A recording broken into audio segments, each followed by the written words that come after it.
Buenas tardes a todos y a todas. Comparezco junto a Pedro Chávez, que hoy, como sabéis, está invitado a participar en una conferencia esta tarde en el Auditorio de San Francisco a las 8:15.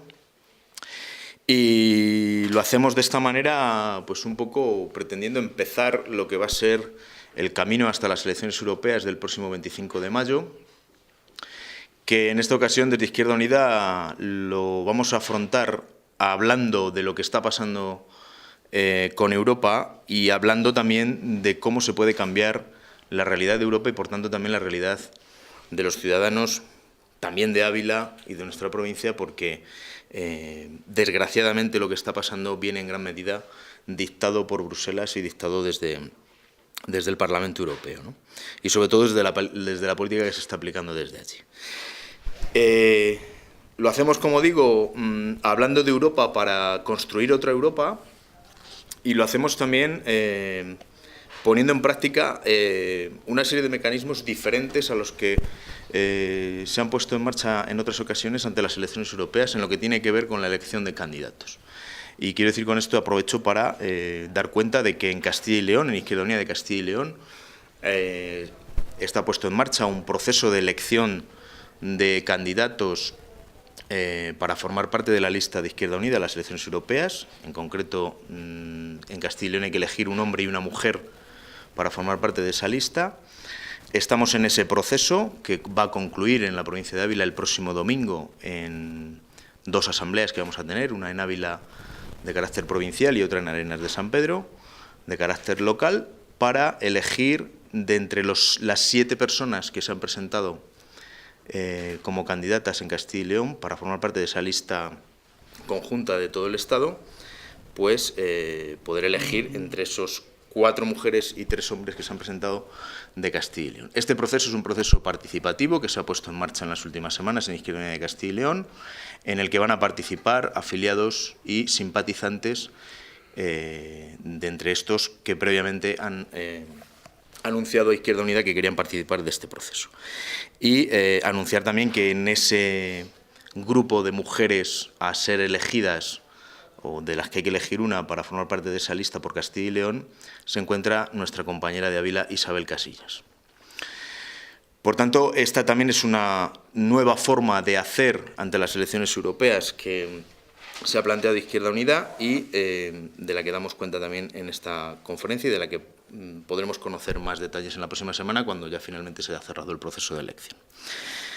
Bien, yo no me quiero alargar más porque el protagonismo hoy le tiene Pedro Chávez. Pedro Chávez es profesor de Ciencia Política en la Universidad Carlos III, es miembro del Consejo Político Federal y es candidato por Izquierda Abierta a formar parte de esa lista electoral que Izquierda Unida está conformando para las elecciones europeas. Como veis, es una forma también diferente de participar en este proceso, que incluso internamente en Izquierda Unida está siendo variado, como es el caso de Izquierda Abierta, que lo que tiene abierto como partido dentro de la coalición Izquierda Unida es un proceso de primarias, de la que forma parte Pedro Chávez y de la que es candidato Pedro Chávez. Independientemente de todos estos procesos novedosos que se están poniendo en marcha, lo que nosotros queremos resaltar de aquí en adelante en la provincia de Ávila es la importancia que tienen estas elecciones europeas. No estamos ante unas elecciones europeas al uso, no van a ser o no tienen que ser esas elecciones europeas de otras ocasiones en las que, bueno, total, lo que pasa en Europa nos pilla lejos. No es así, porque desgraciadamente lo que estamos sufriendo hoy en esta provincia y en las familias de la provincia de Ávila tiene mucho que ver con lo que se decide en Bruselas y con lo que viene de la Unión Europea.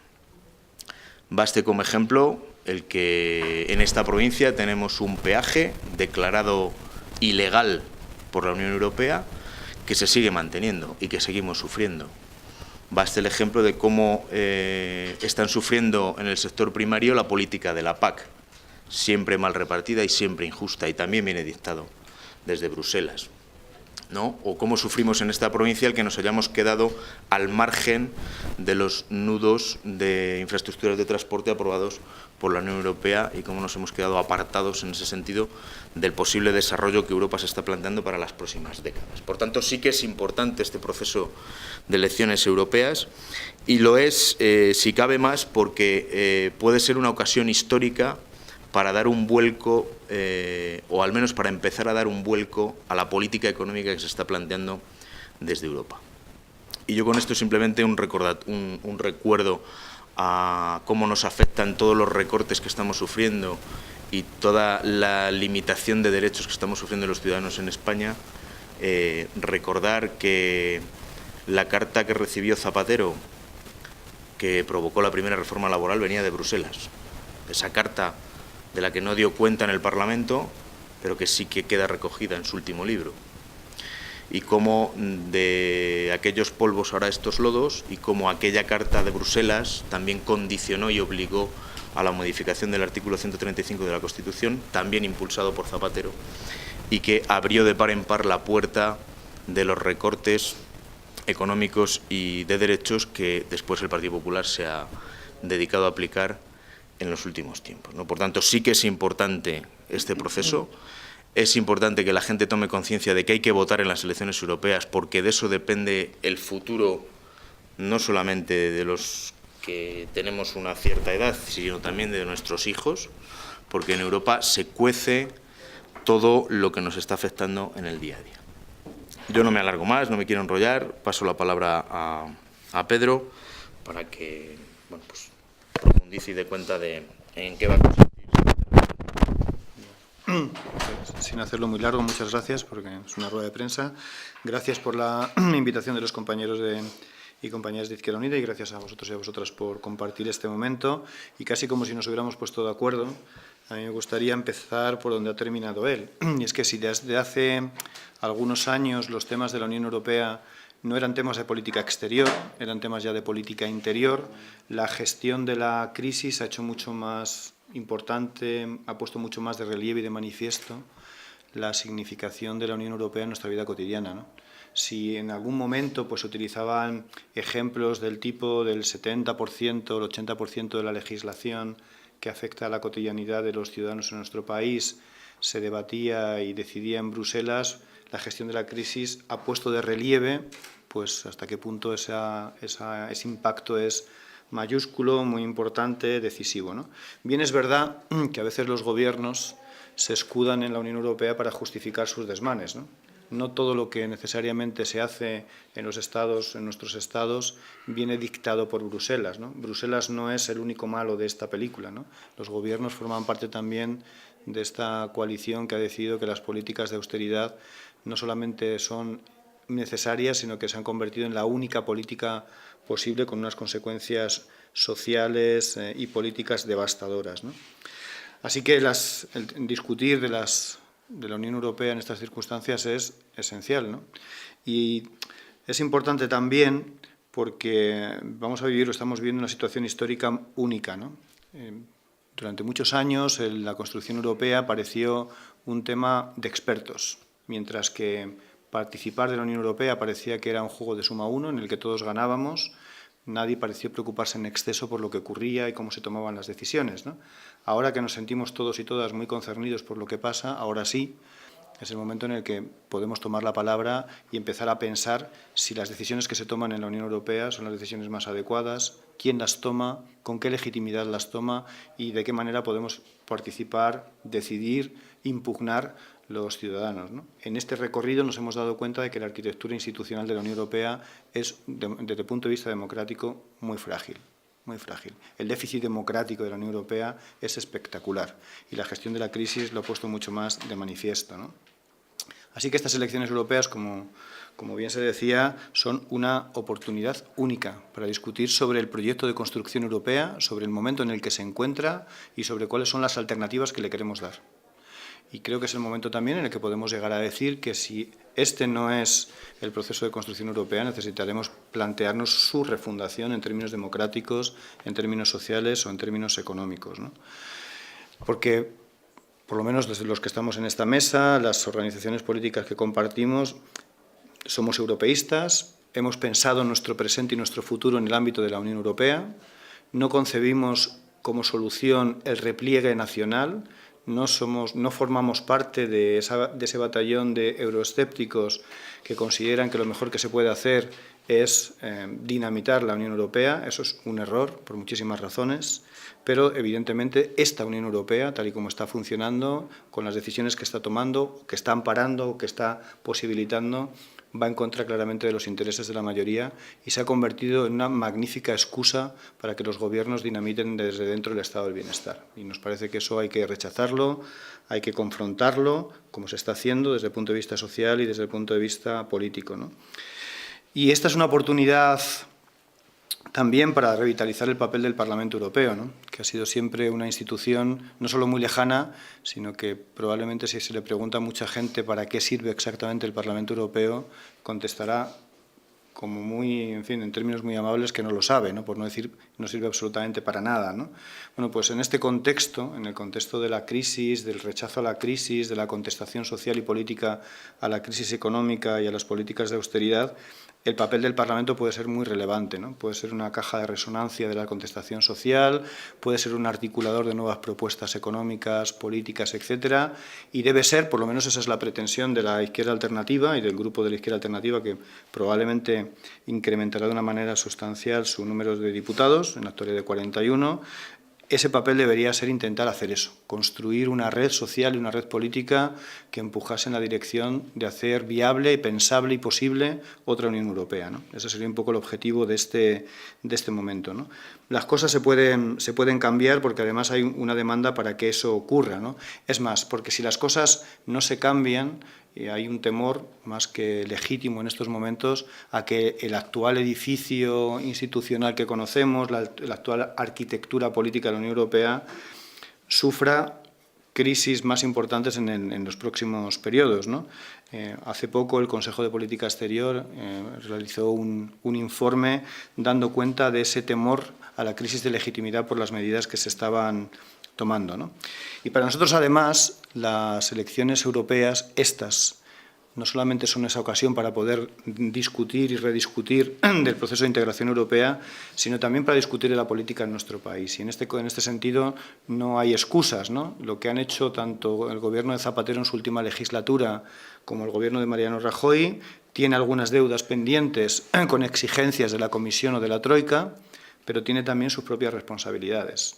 Y yo creo que es el momento también de confrontar al actual Gobierno con sus responsabilidades respecto a la gestión de la crisis y las consecuencias brutales que está teniendo en nuestro país, ¿no? Y creemos que la izquierda alternativa tiene además algunas exigencias, ¿no?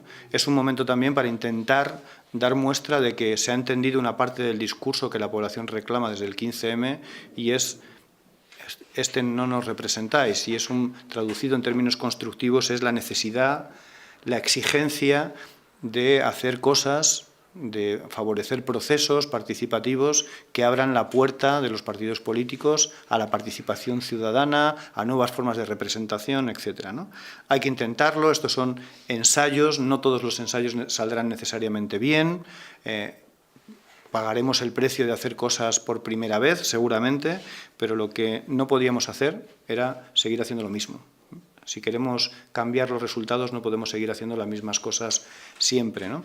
Desde este punto de vista, pues, Izquierda Abierta, que forma parte de Izquierda Unida y formará parte de sus listas electorales, ha tomado la decisión de abrir un proceso de primarias ciudadanas para poder elegir a su representante dentro de la lista de Izquierda Unida. Y ese proceso de primarias ciudadanas significa eso, que todos los ciudadanos y ciudadanas que quieran, a través de un simple registro, sin necesidad de pagar €1 y sin necesidad de firmar ninguna carta de lealtad ideológica, pueden participar en este proceso, pueden votar en estas elecciones y pueden decidir quién quiere que sea el representante de Izquierda Abierta en las listas electorales de Izquierda Unida, ¿no? Nos parece que hay, además, una urgencia o una necesidad que quizá en estas elecciones no se materialice, pero que queda abierta para las próximas, y es buscar el encuentro de todas aquellas opciones de la izquierda alternativa que están luchando contra la política austericida y que están buscando, en fin, nuevas alternativas económicas, sociales y políticas, y hay que buscar, ese sería también nuestro objetivo, un encuentro entre todas esas opciones de la izquierda nacionalista, de la izquierda estatal emergente, etcétera, en una gran propuesta de cambio político para este país, ¿no? Ese sería un poco también nuestro objetivo. En estas elecciones, aunque insisto, pues probablemente no se materialice electoralmente, pero al menos dejar las puertas abiertas para que en los próximos comicios, que son muy propicios para este tipo de situaciones, los locales y los autonómicos, ese encuentro se produzca, ¿no? Creemos que es el punto y hora en el que hay que decir basta ya las políticas que se están llevando a cabo y es necesario poner, en fin, encima de la mesa otras propuestas, ¿no? Así que, como veis, pues nos tomamos muy en serio estas elecciones europeas. No son elecciones de segundo orden, ni muchísimo menos. No son elecciones secundarias subordinadas a las elecciones generales. Lo que se va a tramitar en estas elecciones en términos de agenda y en términos de representación tiene que ver con nuestro espacio político nacional y, por lo tanto, nos lo tomamos así, como una oportunidad para discutir de Europa, por supuesto, pero también de lo que pasa en nuestro país. Muchas gracias.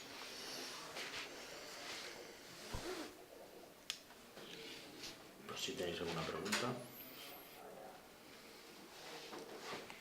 ¿Nos puede explicar Izquierda Abierta cuántos representantes tendrá en la candidatura de Izquierda Unida? Nosotros creemos que en la parte de salida, digamos, ahora mismo las estimaciones demoscópicas dicen que Izquierda Unida podrá conseguir entre 8 o 9 diputados. Ahora mismo tiene 2, un diputado por Izquierda Unida y un diputado por Iniciativa per Catalunya.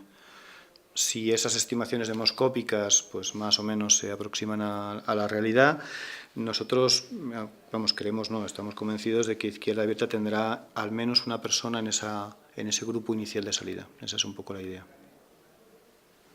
Luego la lista se completará de acuerdo a los requisitos, en fin, de voto en Izquierda Unida, con lo cual habrá más representantes, pero hablando de las personas que tienen opciones reales de poder salir, habrá al menos una persona de Izquierda Abierta en ese grupo. ¿Cuándo se decide? El 1 de marzo. Nuestras primarias, las nuestras, las de Izquierda Abierta, para determinar quién va a ser el candidato, se celebrarán terminan el día 23, se celebran entre el día 18 y el día 23. Estamos ahora en proceso electoral, mi presencia aquí tiene esa justificación, y habrá un proceso de voto que irá desde el día 18 hasta el día 23. El día 24 se sabrá quién es ese candidato y el día 1 de marzo se celebra el Consejo Político Federal de Izquierda Unida en el que se decide la lista.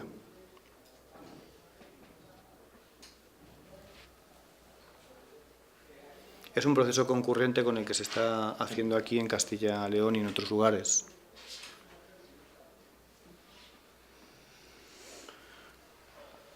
¿En Castilla y León los plazos son los mismos que acá? No, en Castilla y León los plazos para la elección de los 2 miembros de Castilla y León que van en la lista de Izquierda Unida, que tienen que ser un hombre y una mujer, ese plazo acaba el día 18. Lo que pasa es que por una cuestión de que la participación de afiliados y simpatizantes se pretende hacer en asambleas presenciales para aprovechar y debatir también sobre el asunto de Europa, pues prácticamente todos los procesos en las provincias de Castilla y León concluirán el próximo fin de semana. Pero aún así el día 18 es cuando se sabrá definitivamente quién es la compañera y el compañero de Izquierda Unida de Castilla y León que formará parte de esa lista de Izquierda Unida.